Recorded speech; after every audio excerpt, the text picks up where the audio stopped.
9 নম্বর অঙ্ক লেখা আছে 5 টাকায় 8টি আমলকি ক্রয় করে, এটা একটা অংশ। তারপরে একটু চিন্তা করো যে 5 টাকায় 6টি আমলকি বিক্রয় করে। এখন দেখো যে এখানে 8টি কিনে হইলো 5 টাকায়, 6টি বিক্রি করে 5 টাকায়। তার মানে বেশি সংখ্যক কিনে কম সংখ্যক ওই একই দামে বিক্রি করে, তার মানে অবশ্যই তার লাভ হইতাছে। 8টার দাম কিনে মাত্র 8টা কিনে 5 টাকায়, 6টা বিক্রি করে 5 টাকায়, তাহলে অবশ্যই লাভ হবে। শতকরা মানে 100 টাকায় কত লাভ হবে ওইটা বের করতে হবে, ঠিক আছে? তাহলে এটা করি যে এর অঙ্ক সহজে একদম ওই 8 নাম্বারের মতোই, যে 8টি আমলকির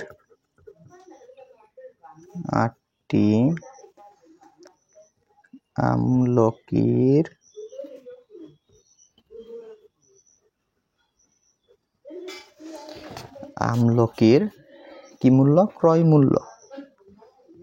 ক্রয় মূল্য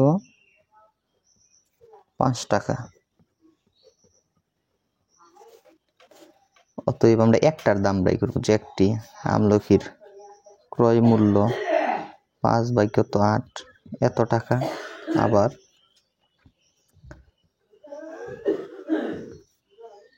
8টি, আর বিক্রি করে কয়টা? 6টা বিক্রি করে। আবার 6টি আমলকির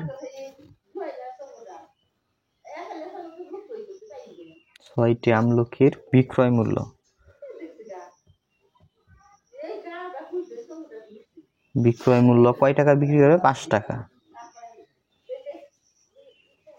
অতএব একটি আমলকির বিক্রয় মূল্য 5/6 টাকা। এখন চিন্তা করো যে ক্রয় মূল্য 5/8 টাকা, বিক্রয় মূল্য 5/6 টাকা, কোনটা বড়? এই ভগ্নাংশ বড় না এই ভগ্নাংশ বড়? ভগ্নাংশের হর একই হইলে লব একই হইলে, এই 5 এখানেও 5, লব 5, লব একই হলে যেই ভগ্নাংশের হর ছোট ওইটাই বড়। তার মানে এইখানে 6 আর এখানে আছে কত? 8। তার মানে নিচের এইটা হলো হর, এটা হলো ছোট। লব একই, এইখানেও 5 এইখানেও 5, কিন্তু যেটার হর ছোট এটাই বড়। তার মানে 5/6 হইলো কি বড়, এই 5/8 হইলো এইটার থেকে ছোট। তার মানে বিক্রয় মূল্য কি বেশি আর ক্রয় মূল্য কি কম, তার মানে অবশ্যই লাভ হইছে। অতএব এইখানে লিখে দেব যে বিক্রয় মূল্য বেশি বলে লাভ হয়েছে।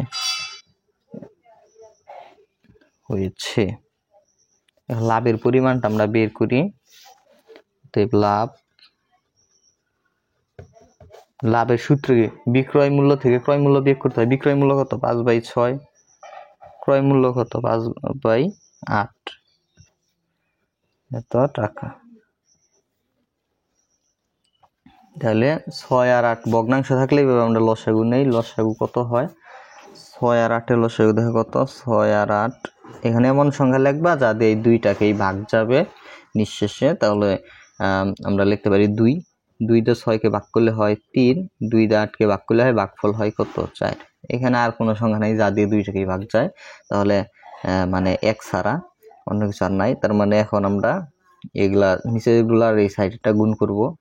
4 আর 3 গুণ করলে 12, 12 আর 3 গুণ করলে 24। এখানে হইলো 24। পরে এই 6 দিয়ে এই 24 কি করতে হয়? ভাগফলের লগে উপরেরটা গুণ করতে হয়। তাহলে এই নিচেরটা দিয়ে নিচেরটারে ভাগ, 4 6 24, তাহলে হয় 4। 4 এর 5 গুণ করলে হয় 4 5 20। 8 দিয়ে 24কে আবার ভাগ, তাহলে হয় 3। 3 এর সাথে 5 গুণ করলে হয় 15। 20 থেকে 15 বিয়োগ করলে 5, নিচে কত? 24 এত টাকা। লাভ এত টাকা। আচ্ছা, এটা কয় টাকার জন্য এটা লাভ? কয় টাকায় কিনা এটা লাভ হয় চিন্তা করো তো। 5/8 টাকায় কিনে লাভ হয় কত? 5/24 এত টাকা। আমরা এখানে ওই কথাটা এখানে লিখবো যে 5/8 টাকায় লাভ হয় 5/24 এত টাকা আমরা 1 এর জন্য বের করব দ্বিতীয় লাইনে 1 টাকায় লাভ হয়। এইভাবে দুই জায়গায় ভগ্নাংশ থাকলে কি করবো, এইটা যা আছে তাই লিখবা 5/24। এইটা কি হবে, এই যে এইটা এখানে ভগ্নাংশ থাকলে এটা সোজা এখানে তোমার একটু উল্টা যাবে, মানে 8 গুণ হবে উপরেরটার সাথে, মানে নিচেরটা গুণ অবস্থায় থাকবে উপরেরটার সাথে, আর এই উপরেরটা গুণ অবস্থায় থাকবে নিচেরটার সাথে। এত টাকা যেহেতু শতকরা কত, তার মানে আমরা 100 টাকার জন্য এটা হিসাব করবো, তবে 100 টাকায় লাভ হয়। এখানে যা আছে তাই লিখবা 5 গুণ 8 24 গুণ 5, এটার সাথেও গুনছি না, এটার সাথে এই 100 থাকে, এখানেরটা কোথায় থাকে, উপরে থাকে গুণ অবস্থায়। মানে 1 এর জন্য যদি এত লাভ হয় তাহলে 100-র জন্য এইটার গুণ করতে হবে, এই অংশের সাথে 100 গুণ করতে হবে। এভাবে ভগ্নাংশের সাথে যদি তুমি কোনো কিছু গুণ করো উপরেরটার সাথে যে গুণ হয়, তাহলে 5 গুণ 8 গুণ 100, আর নিচে যা আছে তাই। পরে নিচের 5 উপরের 5 কাটা চলে যায়। এখানে 24কে যদি আমরা 8 দিয়ে কাটি তাহলে হয় 3, আর 100কে 8কে 8 দিয়ে কাটলে ভাগফল হয় কত, 1। তারপর তার মানে উপরে 100 নিচে কত 3, 100/3। এটা এখন যদি তুমি এইভাবে উত্তরের সাথে মিলানোর জন্য আমি এই কাজটা করতেছি যে এটা আমি একটু ভাগ কইরা দিই। তোমরা সাইটে বা অন্য যখন যে কোনো জায়গায় ভাগ কইরা এখানে একটু সমস্ত আকারে লিখে দিবা।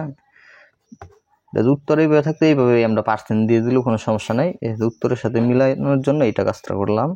3 দিয়ে 100কে আমরা ভাগ করলে 9, 3 বার বিয়োগ করলে হয় 1, আর উপর থেকে একটা শূন্য নামলে হয় 10, আবার যাই হইল 3 বার তাহলে হয় 3, বিয়োগ করলে হয় কত, 1। বিয়োগের পরে এইখানের সংখ্যা ছোট হয়ে গেলে এটা এই পর্যন্তই শেষ।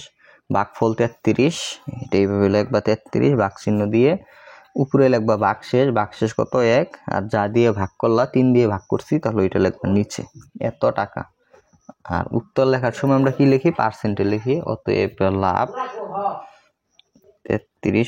যদি বলে শতকরা লাভ বা ক্ষতি, তাহলে আমরা উত্তরটা পার্সেন্টে লিখতে হয়, তাহলে এখানে জাস্ট এটা লিখে দিবে তো পার্সেন্ট। ধন্যবাদ। এটা 9 নাম্বার সমাধান করলাম। 10 নাম্বার সমাধান দেখো।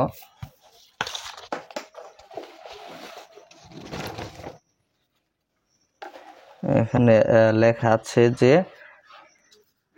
একটি গাড়ির বিক্রয় মূল্য গাড়ির ক্রয় মূল্যের এত অংশের সমান, মানে এই বিক্রয় মূল্য গাড়ির ক্রয় মূল্য এত অংশের সমান, মানে বিক্রয় মূল্য আমাদের জানা নাই, ক্রয় মূল্য যা হবে বিক্রয় মূল্য তার এত অংশের সমান হবে। বলছি যে বিক্রয় মূল্য গাড়ির ক্রয় মূল্যের এত অংশের সমান, তাহলে শতকরা লাভ বা ক্ষতি নির্ণয় করতে বলছে। এটা একদম সহজ অঙ্ক। দেখো 10 নম্বর।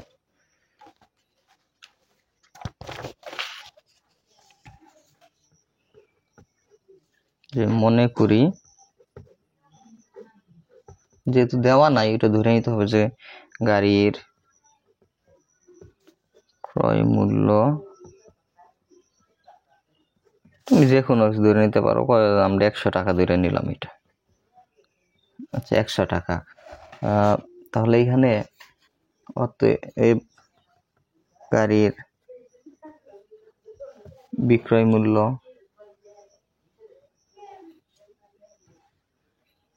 বলছে বিক্রয় মূল্য, ক্রয় মূল্য যা দিয়ে ক্রয় করবা তার 5/4। সো আমরা ক্রয় করছি 100 টাকা, তাহলে 100 এর 5/4 এত টাকা। তাহলে এটা একটু যদি হিসাব করি, তাহলে এখানে 5কে 5 দিয়ে ভাগ করলে হয় 1, 5 দিয়ে 100কে ভাগ করলে হয় কত, 25।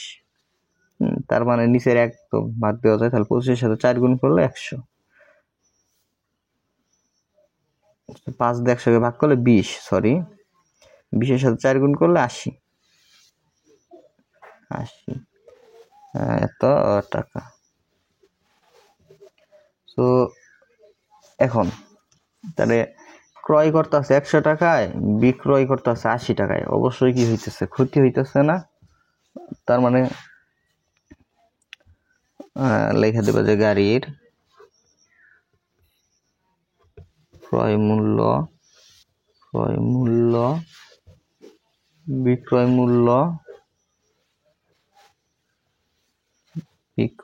মূল্য অপেক্ষা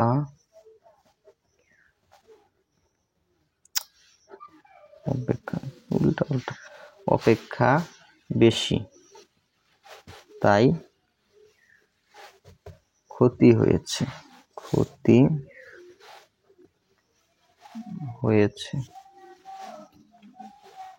এখন যেহেতু ক্ষতি হয়েছে, তো আমরা ক্ষতির পরিমাণটা বের করি। ক্ষতির সূত্রটা কি? ক্ষতি সমান ক্রয় মূল্য বিয়োগ বিক্রয় মূল্য। ক্রয় মূল্য কত? 100, বিক্রয় মূল্য কত? 80। এত টাকা ইজ ইকুয়াল 20 টাকা। যেহেতু শতকরায় হিসাব করতে বলছিল, আমরা কিন্তু প্রথমে এই যে ধরে নিছিলাম গাড়ির ক্রয় মূল্য 100 টাকা, তার মানে 100 টাকা হইলে ক্ষতি হইতেছে 20 টাকা। তার মানে আমাদের উত্তর কিন্তু বের হয়ে গেছে। যেহেতু আমরা যে শতকরার ধরে নিছি যে দড়ি ক্রয় মূল্য 100 টাকা, তার মানে ওই শতকরাই হিসাবটাই বের হয়েছে। অতএব ক্ষতি যেহেতু শতকরা, তার মানে 20%। তার মানে 100 টাকার জন্য ক্ষতি হয়েছে 20%, অর্থাৎ 20 টাকা মানে 20%। এটাই উত্তর।